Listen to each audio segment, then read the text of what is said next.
வணக்கம், என் பெயர் சர்தக். நான் வித்யா. வாழ்க்கை மிக மகிழ்ச்சியாக இருக்க வேண்டும் என்று, குடும்ப தேவைகளுக்கு பண தட்டுப்பாடு வரக்கூடாது என்று நாம் அனைவரும் விரும்புகிறோம். இதற்கு அவசியம் செய்ய வேண்டியவை, உங்கள் எதிர்கால தேவைகளுக்கு நிதியை திட்டமிட வேண்டும். மாத செலவுகளுக்கான பட்ஜெட்டை உருவாக்கவும், தவறாமல் பணத்தை சேமிக்கவும் வேண்டும். கடன் தவணையை சரியான நேரத்தில் செலுத்தவும் மற்றும் பணத்தை பாதுகாப்பாக வைக்க வேண்டும். எனவே இந்த பகுதியில் சேமிப்பது ஏன் முக்கியம், வங்கியில் சேமிப்பதன் நன்மைகள் என்ன என்பதை சில சுவாரஸ்யமான கதைகளின் உதவியுடன் அறிந்து கொள்வோம். சேமிப்பு என்றால் என்ன? இப்போது கிடைக்கும் எதிலும் ஒரு பகுதியை எதிர்கால பயன்பாட்டிற்காக வைத்திருப்பது சேமிப்பு எனப்படும். உதாரணமாக, பாலைவனத்தில் ஒரு ஒட்டகம் கடுமையான சூரிய ஒளியில் கூட பல நாட்கள் தண்ணீர் குடிக்காமல் இருக்கும்.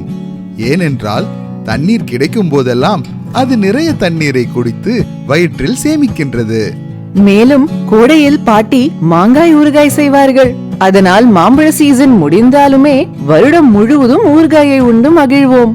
அதாவது விலங்குகள், பறவைகள், தாவரங்கள் அல்லது மனிதர்கள் என அனைத்தும் எதிர்காலத்திற்காக சேமிக்கின்றன.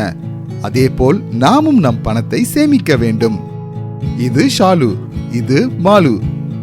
ஷாலுக்கு பணம் கிடைத்தவுடன் உணவு, வீட்டு வாடகை, மின்சாரம், தண்ணீர் கட்டணம், பள்ளி கட்டணம், மொபைல் ரீசார்ஜ் மற்றும் பொழுதுபோக்கு ஷாப்பிங் போன்றவற்றுக்கு செலவழிக்க தொடங்குகிறாள். அதே சமயம் மாலு முதலில் தன் வீட்டு செலவுகளை பட்ஜெட் செய்கிறார். தவிர்க்க முடியாத அத்தியாவசிய செலவுகளுக்கு முன்னுரிமை அளிக்கிறார்.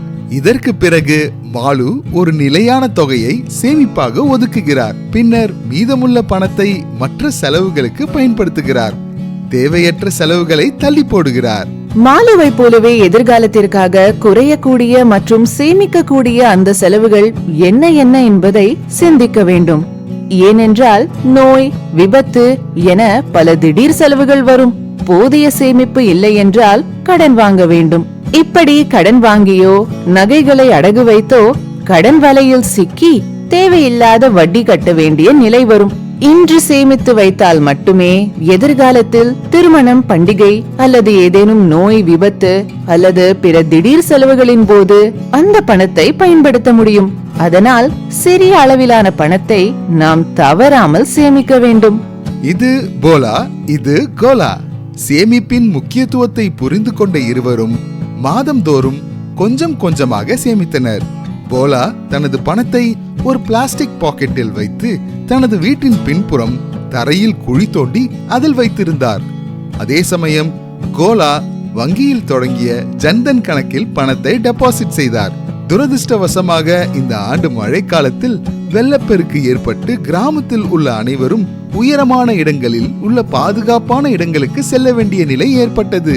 தண்ணீர் வடிந்தவுடன் போலா கிராமத்திற்கு திரும்பினார். எல்லாம் அடித்து செல்லப்பட்டதை கண்டார். அதே சமயம் கோலா மறுநாள் வங்கிக்கு சென்று தனது கணக்கில் இருந்த கொஞ்சம் பணத்தை எடுத்துள்ளார். போலா மற்றும் கோலாவின் கதை சேமிக்கும் போது நாம் சரிபார்க்க வேண்டியதை கற்பிக்கிறது. நம் பணம் பாதுகாப்பாக இருக்குமா? திருட்டு, மோசடி அல்லது வேறேதேனும் இழப்பு ஏற்படும் அபாயம் உள்ளதா? தேவையான நேரத்தில் பணத்தை எடுக்கலாமா? சேமிப்பை தவிர வேறு என்ன நன்மைகளை மற்றும் சேவைகளை நாம் பெற முடியும்? அலமாரி, தானிய பெட்டி, புல்லில் தோண்டப்படும் குழி, சுவரில் தோண்டப்பட்ட குழி என வீட்டில் வைத்திருக்கும் பணம் பாதுகாப்பாக இருக்காது. கரையான் தொல்லை, எலி உண்ணுதல், தீ அல்லது நீர் சேதம் ஏற்படும் அபாயம் எப்போதும் உள்ளது. மேலும் பணத்தை திரும்ப பெறுவதற்கான உத்தரவாதம் இல்லாத நிலையில் நாம் கஷ்டப்பட்டு சம்பாதித்த பணத்தை யாருக்கும் ஆதாரம் இல்லாமல் சேமிப்பதற்காக கொடுக்க கூடாது. சேமிப்புகள் எப்பொழுதும் திருடப்படாமல், பாதிப்பு இல்லாத மற்றும் மோசடி அல்லது நஷ்டம் இல்லாத பாதுகாப்பான இடத்தில் தான் வைக்க வேண்டும். எனவே பணத்தை எப்போதும் பாதுகாப்பான இடத்தில், அதாவது வங்கி அல்லது தபால் நிலையங்களில் வைத்திருக்க வேண்டும். ஏனென்றால் வங்கியில் பணத்தை டெபாசிட் செய்யும் போது நம் பணம் பாதுகாப்பாக இருக்கும். நாம் ஒரு ரசீதை பெறுகிறோம். மேலும் பாஸ்புக்கில் உள்ளீடுகளும் செய்யப்படுகின்றன. மேலும் எப்போது வேண்டுமானாலும் பணத்தை எடுக்கலாம். அல்லது பணத்தை எடுக்காமல் ஆன்லைன் பேங்கிங், டெபிட் கார்டு அல்லது மொபைல் மூலமாகவும் டிஜிட்டல் பேமெண்ட் செய்யலாம். மேலும் வங்கியில் பணத்தை டெபாசிட் செய்தால் வட்டி கிடைக்கும். அதாவது வங்கி கணக்கில் டெபாசிட் செய்யப்படும் பணம் நாளுக்கு நாள் அதிகரித்துக் கொண்டே செல்கிறது. வழக்கமான பரிவர்த்தனைகளை செய்வதன் மூலம், நமது வங்கி கணக்கை செயலில் வைத்திருப்பதன் மூலம் பிற வங்கி சேவைகள் மற்றும் அரசாங்க திட்டங்களின் பலன்களை நாம் பெறலாம். முற்றிலும் சுருக்கமாக சொல்ல வேண்டுமென்றால் இந்த பகுதியில் நாம் கற்றுக்கொண்டது என்னவென்றால், மாத செலவுகளுக்கு பட்ஜெட் தயாரித்தல், தேவையற்ற செலவுகளை நீக்குதல், தொடர்ந்த சேமிப்பு, வங்கியில் டெபாசிட் செய்வதன் மூலம் பணத்தை பாதுகாப்பாக வைத்திருத்தல், பல்வேறு வங்கி சேவைகளை மற்றும் அரசாங்க திட்டங்களின் பலனை பெற வங்கி கணக்கை செயலில் வைத்திருத்தல். இத்துடன் இந்த பகுதியை முடித்துக் கொள்வோம். வணக்கம். நன்றி, வணக்கம்.